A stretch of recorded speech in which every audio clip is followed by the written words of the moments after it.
Ang video na ito mga kaubayan ay tungkol sa Jimelina. Ito, Jimelina.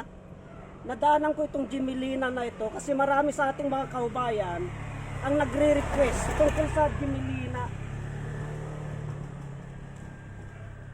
Ito po yung dahon ng Jimelina mga kaubayan. Ito po ang dahon ng Jimelina. Baka maraming magtaka po. Marami pong hindi nakakaalam.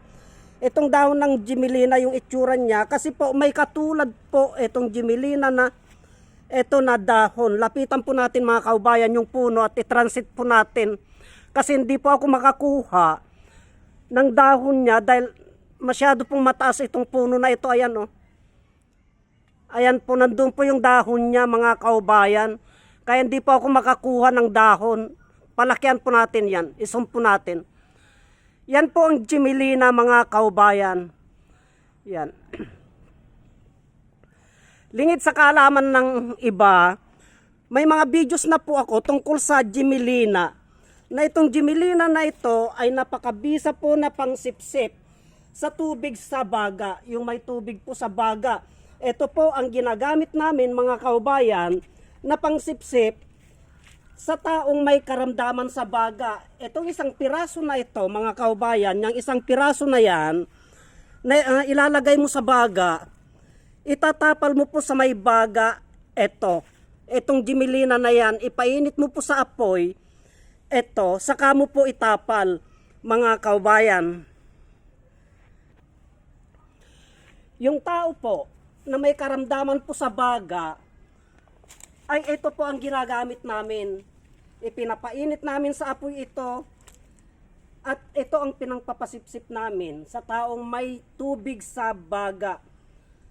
Ipainit lamang po sa apoy na ganyan tapos itapal mo po sa likod niya na ganyan. Sisipsipin niya po yung tubig sa baga mga kaubayan. Ganito po. Ganito po ang itsura ng dahon ng Jimelina. Ayun po. Yun po, tignan po natin mga kaubayan. Ayan po ang Jimelina.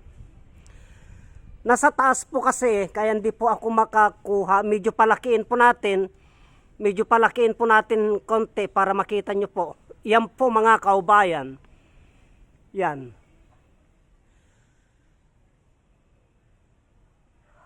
Yan po.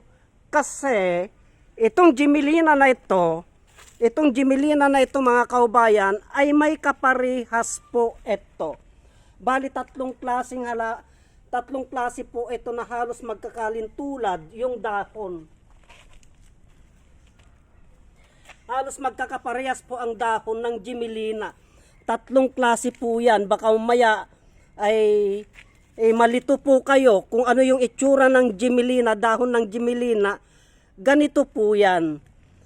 Yan po. May katulad po ito na dahon. Itong Jimelina na ito. Kaya yung ipinalabas ko noon, itong Jimelina, tungkol sa pampasipsip ng baga, ay marami pong nagtatanong kung ano talaga ang itsura ng dahon ng Jimelina. Ito po mga kaubayan. Ganito po ang itsura ng dahon ng Jimelina. Ayan po.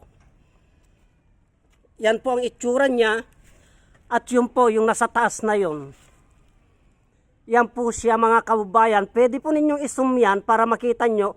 I-screenshot ninyo para makita nyo po yung itsura niya. Yun po, yung malalapad na yun, yung nasa taas na yan. Yan po ang itsura ng Jimelina.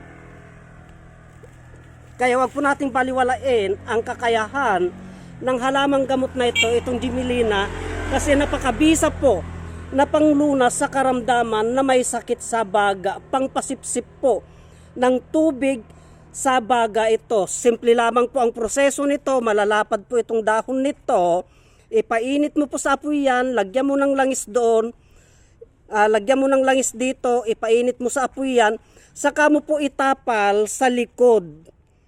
Sa likod mga kaubayan, mga 2 dahon lamang po yan, eksakto na siguro sa likod yan, pasipsipi. Pag itinapal mo po yan, mga ilang minuto o oras, makikita nyo po mga kaubayan, makikita nyo po na yung tubig po, lumalabas po yung tubig, sinisipsip po nito yung tubig. Pag tuyong-tuyo na po ito mga kaubayan, ay pwede naman po ninyong palitan ito. palitan na naman po ninyo itong mga kaubayan para sa ganon ay sisip-sipin niya yung tubig sa baga. Ganyan lamang po ang proseso ng paggamit ng dahon ng Gmelina. Marami pong salamat.